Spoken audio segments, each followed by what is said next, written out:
어느 목사님이 한 연극 배우의 훌륭한 연기를 지켜보고 가 있는 가운데 어떻게 저 배우가 저토록 관객들을 매혹시키는지 궁금해졌습니다.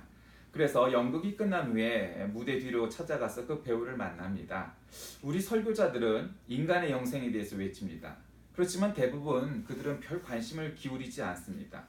반면에 당신들의 연기에는 호감을 갖게 하는데 그 이유가 어디에 있다고 보십니까? 이렇게 질문을 했습니다. 그러자 배우가 눈을 반짝거리며 대답하기를, 설교자는 진리를 거짓말처럼 말하지만 우리 배우들은 거짓을 꼭 진리처럼 말하기 때문이지요 라고 대답을 하더랍니다. 우리는 연극이나 영화, 드라마와 같은 곳에서 배우들의 연기를 보면서 감동하거나 또 우리 스스로를 동질화시켜서 그 배우의 배역에 동화되기도 합니다. 그런데 우리 모두가 알고 있습니다. 그 이야기는 그것이 실제 있었던 논픽션, 실제 사건일지라도 그 연기 자체가 픽션인 것, 연기인 것을 우리가 압니다. 그것을 알면서도 감동하죠. 그런데 그런 연기보다 우리에게 더 큰 감동을 주는 것은 현실에서의 다큐멘터리나 실제의 삶을 산 사람들의 다큐멘터리와 같은 이야기입니다. 그것은 더 큰 감동을 주고 아주 확 우리를 사로잡기도 하지요. 그래서 우리는 그것이 연기이든 아니면 그것이 다큐이든 관계없이 우리에게 감동을 주고 동화가 되게 하는 스토리 혹은 그와 교훈을 주는 이야기, 그런 것에서 우리의 삶의 가치를 느끼고 또 교훈을 얻고 합니다. 우리는 하나님의 말씀, 즉 성경이 온전히 하나님께서 우리 사람들에게 주신 하나님의 말씀이라는 것을 믿습니다.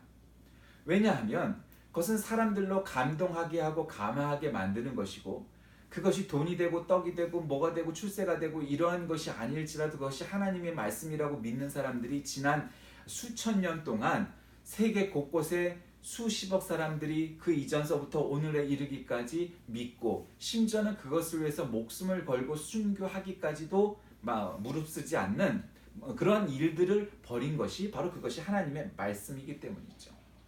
오늘 이 누가복음 4장의 말씀은 우리가 너무도 잘 아는 말씀입니다.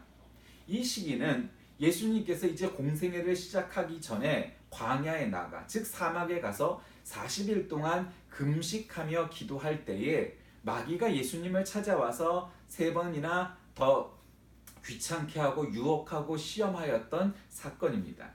그래서 저는 이 설교의 제목을 예수님의 새 말씀이라고 잡았습니다. 예수님께서 성령의 충만함을 입어서 요단강에서 돌아오시고 다시 광야에 40일 동안 기도하러 나가시니 마귀가, 사탄이 와서 시험을 하는 이런 그런 내용이 오늘 있는 거죠. 여러분, 예수님이 하나님이요 하나님의 아들이시니까 굳이 기도하지 않으셔도 그냥 뭐 하지 않으셔도 이 땅에서 사실 동안에 다 할 수 있었겠죠. 왜 그게 없었겠어요? 그런데 그러면 도대체 왜 예수님은 그러셨을까요? 사람들에게 모범을 보이기 위하셨습니다. 인간의 몸을 입으셨으니까 예수님도 인간의 육체의 한계를 갖고 있었어요. 그러니까 밥을 먹어야 했고 잠을 자야만 했습니다. 그렇기 때문에 어려운 순간순간마다 기도하셨죠. 예수님도 기도하셨는데 우리 사람들이 어찌하니 기도할 수 있겠습니까? 예수님께서 공생애를 시작하시기 전에 가장 먼저 한 것이 무엇입니까? 그건 기도입니다. 그것도 특별히 광야에 나가 40일 금식 기도하는 거죠. 우리 목회자 세계에서 그런 거 있죠. 난 며칠 금식을 해봤네, 며칠 금식을 해봤네. 나는 40일 했으니까 예수님급이야. 나는 21일을 했으니까 37일을 했으니까 그래도 예수님 절반쯤은 했어. 나는 몸이 허약해서 일주일밖에 못해. 그래서 나는 사순절 전체는 못하더라도 고난주간은 할 거야. 이렇게 얘기하죠. 그래서 여러분, 원래 사순절이라는 것은 예수님께서 금요일 날 돌아가시고 일요일 날 부활하시죠. 그래서 그것을 우리가 그 일요일을 주님의 날, 주일이라고 부르면서 그 일요일을 우리가 부활절이라고 말합니다. 그래서 예수님께서 돌아가셔서 부활하시기까지 시간이 원래 40시간이었어요. 근데 날수로는 그게 이스라엘도 동양이니까 우리하고 똑같아요. 우리 나이가 한 살 많듯이 이 서양식 세계를 생각하면은 그것이 이틀만인데 이스라엘의 사고로는 그것이 사흘 만이에요. 우리도 그거 많이 느끼잖아요. 그래서 사흘 만인데 어쨌든 그 시간이 40시간, 40시간이었다고요. 근데 중세 시대에 이렇게 접어들면서 점점 사람들은 어떤 생각을 했냐면, 야, 예수님이 우리를 위해서 십자가에 돌아가시기 위해서 돌아가시고 40시간 동안 무덤에 계셨는데, 우리가 그 시간을 기리기 위해 원래 초기 교회 시대 때는 거기서 40시간을 우리가 금식하고 이랬어요. 그러니까 40시간은 뭐 정말 환자나 아이나 뭐 노인이나 임산부나 이런 사람들 빼고 모든 사람들은 다 40시간 금식을 했다고요. 근데 이제 그게 확장된 거예요.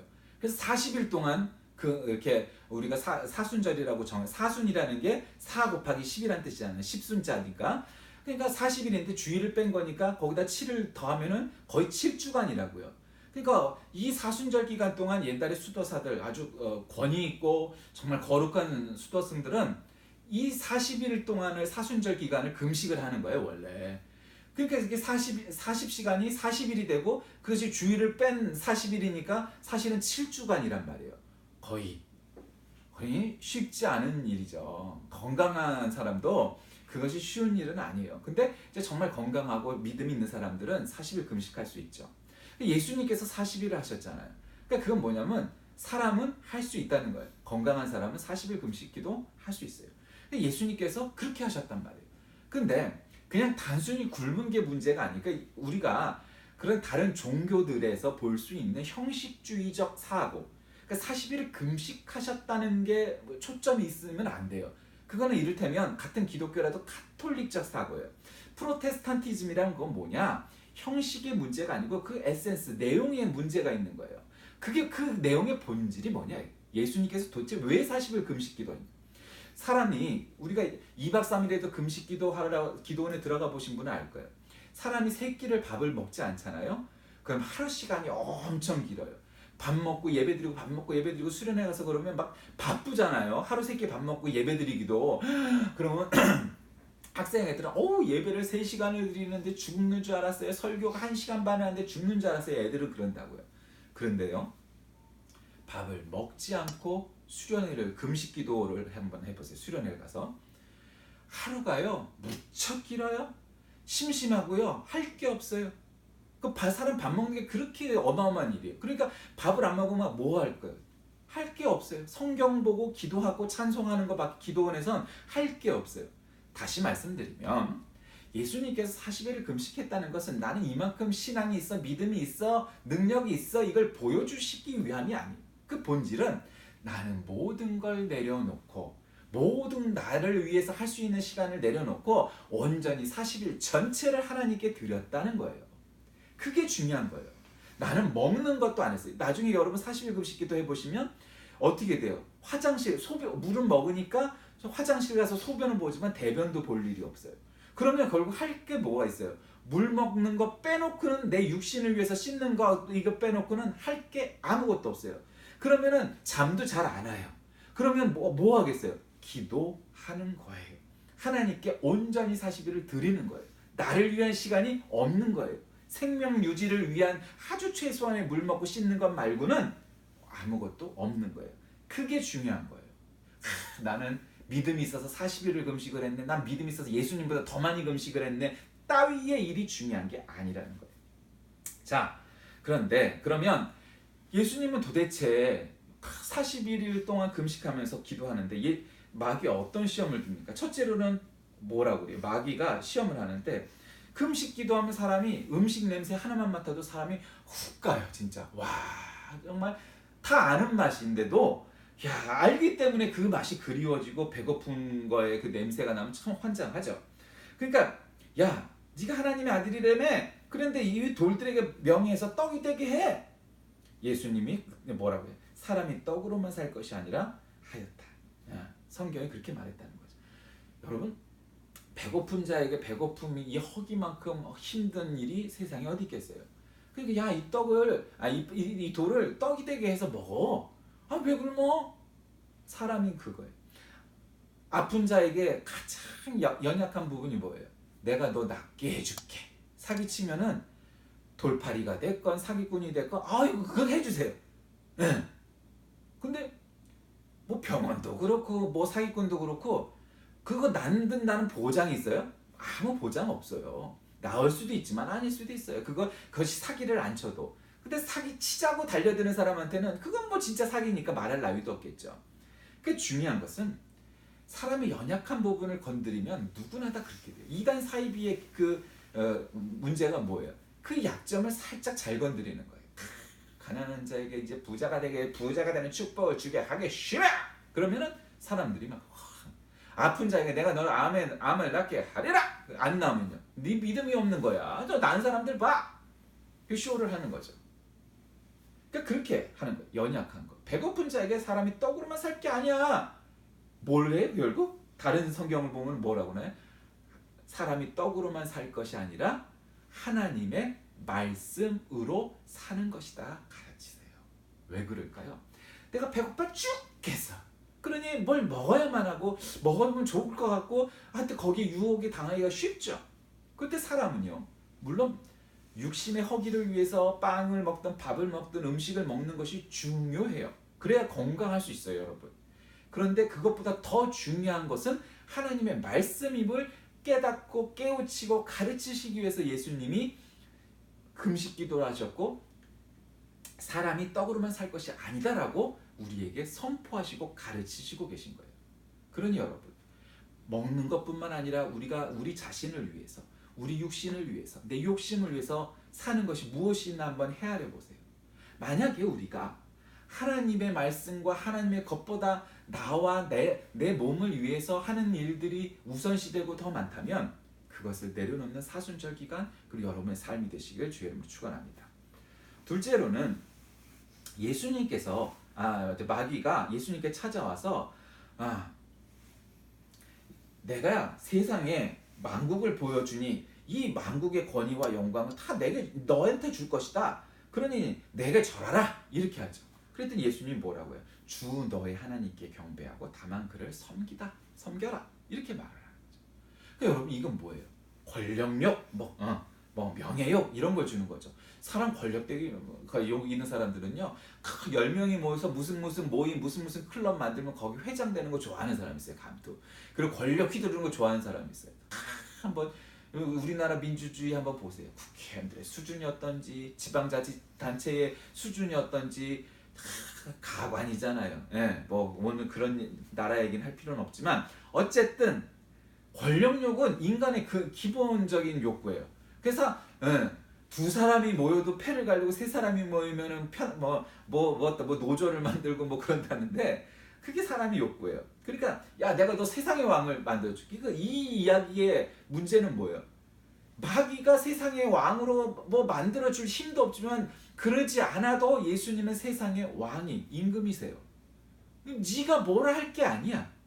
그러니 이를테면 세상이 우리를 놓고 아이고 저 예수쟁이들 보이지도 않는 하나님을 믿고 저 난리야. 야, 세상을 쉽게 살아. 왜 그따위로 살아 힘들게? 라고 말을 하죠. 그건 걔네들이 말할 주제가 아닌 거예요. 아직 구원도 못 받고 지옥에 갈 수밖에 없는 존재들이 우리한테 뭐라고 뭐 해봤자 아무 소용이 없어요. 마귀가 우리를 꼬시는 건 뭐죠? 사탄은 어디에 있어요? 디테일에 있는 거예요. 마귀가 우리를 꼬시는 방법은 이런 거예요. 야, 예수님 믿지 마. 예수님 믿어봤자 소용없어. 여러분, 그렇게 믿는 건 마귀 축에도 못 드는 거예요. 그거는 아주 잡놈들인 거예요. 그럼 마귀는 우리를 어떻게 유혹할까요? 마귀는요, 그것도 고급스럽게 우리를 유혹해요. 어떻게 해요? 야, 지금 안 해도 돼. 내일에. 학생들에게는 어떻게 유혹할까요? 야, 오늘 영어 다 안 해도 돼. 내일 외워도 돼. 야, 오늘 공부 안 해도 돼. 내일 공부하면 돼. 야, 오늘 기도 안 해도 돼. 내일 해도 돼. 또 교회 신앙생활하는 사람들한테 어떻게 유혹할까요? 야, 이번 주 빵꾸 내도 돼. 다음 주 가면 돼. 그게 마귀 사탄의 유혹이에요. 지금 안 해도 돼. 내일 해도 돼. 아유, 미뤄놓다 해. 그것이 마귀 아주 전형적인 수법이에요. 하지 말라고 잘 안 해요. 뒤로 미루라. 아유, 내일 해도 돼. 내일 해도 돼. 급한 거 아니야. 그거 안 해도 죽지 않아? 물론 죽지 않죠. 그게 마귀의 속임수예요. 그것이 마귀가 여러 가지로 사람들을 유혹하고 시험하고 사람들을 걸리게 만드는 거죠. 그러니까 나한테 절하면 우리도 얼마나 많은 순간에 우리 디즈니 만화에서 잘 나오는 그림이 있었잖아요. 여기는 천사가 나타나고 여기는 마귀가 나타나서 좋은 소리하고 여기 나쁜 소리하고 막 그러면은 주인공이 일로 갈까 절로 갈까 하다가 하면은 결과가 나오는 만화 있었잖아요. 그런 것처럼 하나님께 경배를 해야지 마귀에게 경배하는 건 말이 안 돼요. 여러분, 우리가 돈에게 경배하고 돈을 하나님을 만들고 돈이 아니라 그것이 무엇이든 하나님 말고 그 하나님의 자리에 뭘 올려놓고 그것이 절대적이라고 믿는 것은 착각이에요. 세상에 어떤 것도. 그래서 하나님 믿는 것이 왜 위대한 줄 아세요? 주제를 아는 거예요. 어떤 사람은요, 가만 보면 불교 신자라고 말하면서 불교의 부처님도 아니고 돈을 그냥 하나님으로 여기고 믿고 사는 사람이 있어요. 어떤 사람은 권력을 그렇게 믿고 사는 사람이 있어요. 어떤 사람은 또 다른 걸 그렇게 믿고 사는 사람이 있어요. 여러분, 하나님의 자리에 어느 것도 갖다 놓는 것은 그것은 마귀를 숭배하는 것이고 그것은 우상을 숭배하는 것이에요. 하나님의 자리는 어떤 존재도 갖다 놓을래야 놓을 수가 없어요. 제가 그런 얘기도 하잖아요. 저 하나님이 있는지 없는지 모르겠어도 그 하나님의 자리는 근처에도 딴 걸 갖다 놓지 마세요. 왜? 그거는 불신앙이에요. 여러분 생각해 보세요. 난 잘 모르겠는데 그래도 하나님의 위치를 인정하고 존중하는 것이 왜 중요하냐? 하나님의 자리에 뭘 대치해 놓으면, 치환해 놓으면 하나님처럼 믿는 거예요. 그건 불신앙이 되는 거예요. 그건 안 되는 거예요. 그래서 하나님의 자리에 뭘 안 갖다 놓는 사람, 진정한 그리스도인은 그래서 그런 의미에서 이게 겸손할 수밖에 없는 거예요. 그런데 하나님의 자리에 돈을 갖다 놔보세요. 권력을 갖다 놔보세요. 다른 걸 갖다 놔보세요. 그러면 하나님을 믿는 것처럼 돈을 믿고 하나님을 믿는 것처럼 권력을 믿고 하나님을 믿는 것처럼 딴 걸 믿으면 결국 어떤 결과가 나오세요? 맹신이 나오는 거죠. 맹신이 나오는 거예요. 그래서 무서운 거죠. 또 어떤 유혹을 합니까? 성전 꼭대기에 세우고 네가 만일 하나님의 아들이거든 여기서 뛰어내려봐라. 그랬더니 뭐라고 해요? 주 너의 하나님을 시험하지 말아라. 여러분, 이 얘기 중요해요. 우리 한국교회 신자들의 사실은 100이면 100다 이런 거 하나님을 시험해보지 않은 사람이 있었겠어요? 저도 마찬가지고 100%다 해봤어요. 근데 그게 문제가 아니에요. 해봤냐 안 해봤냐가 중요한 게 아니고 우리 한국 사람들의 기도는 뭐가 잘못됐냐면 하나님을 시험하는 기도예요. 그러니까 엄밀하게 말하는 건 참된 기도, 올바른 기도, 바른 기도가 아니에요. 이런 거죠. 하나님, 내가 요번에 시험 성적 100점을 맞으면 내가 신앙생활 잘하겠습니다. 하나님, 내가 원하는 대학 학과에 합격하면 내가 하나님을 잘 믿겠습니다. 그건 기도 따위도 아니에요. 그런 건 기도라고 부르는 게 아니에요. 왜요?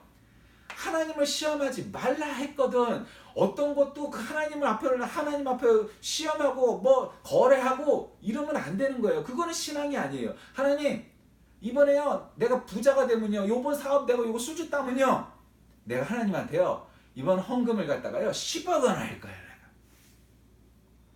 그게 기도라고요? 아니요. 그따위는 기도라고 부를 수가 없어요. 왜요? 하나님을 시험하는 것 자체가 불신앙인데 도대체 어떻게 그것이 기도라고 말할 수 있겠냐고요. 한국 사람들 기도 시켜보면요 그런 기도 많이 해요. 하나님, 이번에 우리 교회에, 우리 가정에, 우리 사업에, 우리 자식에게 이런 것을 허락하시면 뭐 하겠나이다. 그걸 너무 자신이 그 공식 석상에서 기도에서도 그따위로 해요. 그건 기도 아니에요. 기도는요, 우리가 기도학을 지금 할 수 없으니까 기도는 그렇게 하는 게 아니에요. 하나님 말씀대로 이루어질 줄 믿습니다. 하나님을 협박을 하려면, 귀엽게 협박을 하려면 어떻게 되겠어요? 성경에 있는 내용을 갖다가 들어서 하나님의 자녀는 영생의 권세를 누리는 복을 주셨다고 하셨으니 우리가 영생을 얻은 줄 믿습니다. 그러면 하나님이 어떻게 하시겠어요? 두 손 두 발 들죠. 하나님이 성경이 왜 중요하냐면 성경에 기록된 것은 하나님이 우리에게 주신 약속이에요. 그러니까 성경을 들이대면 예수님은 할 말이 없어요. 여러분 자식들을 이렇게 키우다 보면 아빠 내가 이번 시험에서 성적 잘 맞으면 무슨 장난감 사주세요. 뭐뭐라 하면 뭐 해주세요. 그러면 자식이 100점을 받아왔어. 그러면 그 엄마 아빠가 어떻게 하겠어요? 두 손 두 발 다 들고 해줄 수밖에 없죠. 왜? 약속을 했으니까요. 똑같아요. 하나님은 성경을 통해서 우리에게 약속을 하셨어요. 그러니까 하나님 성경에 보니까 이렇게 기록되어 있으니까 이거 해주실 거죠? 그러면 하나님은 두 손 두 발 드는 거예요. 빠져나갈 구멍이 없어요. 기도는 그렇게 협박을 해도 그렇게 협박을 하는 것이지 하나님 내가 이번에 좋은 대학 들어가면은 열심히 신앙생활 하겠습니다. 이건 하나님을 시험하는 거예요. 하나님을 여기는 게 아니에요. 하나님을 그렇게 시험하지 마세요. 그러니까 예수님께서는 오늘 마귀와의 만남을 통해서 세 가지 말씀하셨어요. 첫째, 사람이 떡으로만 살 것이 아니다. 괄호 열고 하나님의 말씀으로 살 것이다. 둘째, 하나님을 경배하고 오직 하나님만 섬겨라. 셋째, 하나님을 시험하지 말아라. 여러분, 이 예수님의 세 말씀이 언제 나온 거예요? 40일 동안 금식 기도할 때 마귀에게 시험을 받으면서 마귀와의 만남을 통해 나온 마귀에게 명하신 예수님의 세 가지 말씀이에요. 여러분, 우리가 세상을 살다 보면 그것이 금식 기도가 아닐지라도 얼마나 이런 마귀의 시험을 받겠습니까? 받을 때마다 이 예수님의 세 말씀을 기억하시기 바랍니다. 그리고 세상을 향하여, 마귀를 향하여 이와 같은 선포를 할 수 있는 여러분이 되시길 바랍니다. 그렇게 하니 마귀가 그냥 예수님의 귀에 눌려갖고 내기주고 하고 도망을 갔겠지요. 근데 문제가 있어요. 13절에 보니까 마귀가 모든 시험을 다 한 후에 얼마 동안 떠나니라. 얼마 동안 떠났어요. 이게 뭐예요? 예수님에게조차 마귀는 얼마 동안 떠나 있었던 거지 다시는 안 온 게 아니었어요. 한편으로 기쁘지 않으세요? 예수님도 한 방에 뭐 마귀를 물리치시고 뭐 했으니까 무서워서 못 온 게 아니고, 마귀란 놈은 그 정도로 약한 존재가 아니에요. 예수님에게 또 찾아오고 또 찾아왔다는 얘기예요. 얼마 동안 떠났다고 또 왔다는 거 아니에요. 단골손님이란 얘기예요. 그러니 나는 왜 목사인데, 나는 장로인데, 나는 모태신앙인데, 나는 신앙생활을 30년을 했네, 50년을 했네, 나는 뭐 어쩌겠네 저쩌겠네. 근데 나는 왜 이렇게 시험에 들고, 나는 왜 이렇게 나태해지고, 나는 이렇게 약해지지, 왜 마귀 시험에 들까? 너무 자책하지 마세요. 마귀는요, 예수님에게도 그렇듯이 우리에게도, 우리가 아무리 성령 충만해서 방언기도 하고 샬라샬라 하고 40일을 금식기도 하고 목사 안수를 받고 장로 장립을 받고 어쩌고 저쩌고 아무리 성령 충만해갖고 월랄랄라 해도 마귀는 얼마 동안 떠나 있는 것이지 평생을 아는 게 아니에요. 그 이야기는 뭐예요? 항상 깨어 기도하지 않는 한, 우리가 항상 성령 충만하지 않는 한, 항상 말씀 붙잡고 살려고 노력하지 않는 한, 마귀는 우리 곁에서 늘 이렇게 예수님에게 유혹하듯이 우리를 유혹할 것을 여러분 아셔야 돼요. 예수님도 그러셨는데 우리한테 안 그러겠어요? 당연한 거죠. 그럴 때마다 예수님의 세 가지 말씀을 기억하시면서 늘 우리가 예수님처럼 이런 말씀, 이러한 선포를 하는 저와 여러분이 되어야 합니다. 말씀을 정리합니다. 크리스찬에게 세상과 타협을 해야 할지, 아니면은 우리가 세상과는 완전히 이렇게 분리돼서 살아야 할지, 늘 그것이 우리에게 문제가 되기도 하고, 살다 보면 늘 사탄 마귀의 유혹을 받고 사는 것이 우리의 삶입니다. 그럴 때마다 예수님의 세 가지 말씀을 기억하십시오. 예수님께서는 자신이 메시아이심을 선포하는 여러 이적을 행하십니다. 그리고 백성들을 찾기 위해서 여러 고을로 다니시면서 기적과 여러 가지 이런 이적들을 보여주시죠. 인간의 모든 어려움을 경험하신 예수님께서 행하시는 일들은 인간의 문제, 본질적인 문제, 가장 어려운 문제를 해결하기 위하심이었습니다. 우리에게 힘과 희망과 용기를 주시고 자신에게 나아오기만을 바라보시는 예수님의 부르심에 응답하지 않는 사람들은 그에 대한 보응을 받게 될 것입니다. 왜냐하면 오직 예수를 통해서만 구원이 오는 것이기 때문입니다. 여러분은 어떠십니까? 여러분의 이 예수님께서 어려운 와중에도 마귀에게 담대히 선포하셨던 이 세 가지 말씀처럼 여러분도 이 예수님처럼 어려운 순간 마귀의 시험을 당할 때마다 이 말씀이 생각나십니까? 선포하며 사십니까? 만약에 그렇지 않았다면 이제는 그런 삶이 되기를, 또 그와 같은 경험이 있다면 앞으로는 매 순간마다, 그 어려운 순간마다 이 세 가지 말씀을 선포하고 이기시는 저와 여러분이 다 되시길 주의 이름으로 간절히 기도합니다. 살아계신 하나님, 오늘 예수님의 세 가지 말씀은 마귀를 앞에 두고 하신 담대한 선포였고 교훈이었습니다. 우리도 그와 같이 마귀의 시험에 들 때마다, 세상과 타협하고 싶은 순간마다, 하나님을 잃고 찾아 헤매는 순간마다 기억나게 하시고 깨닫게 하시고 그 말씀 선포하며 사는 우리 모두가 되게 하여 주옵소서. 예수님의 이름으로 간절히 기도드립니다. 아멘.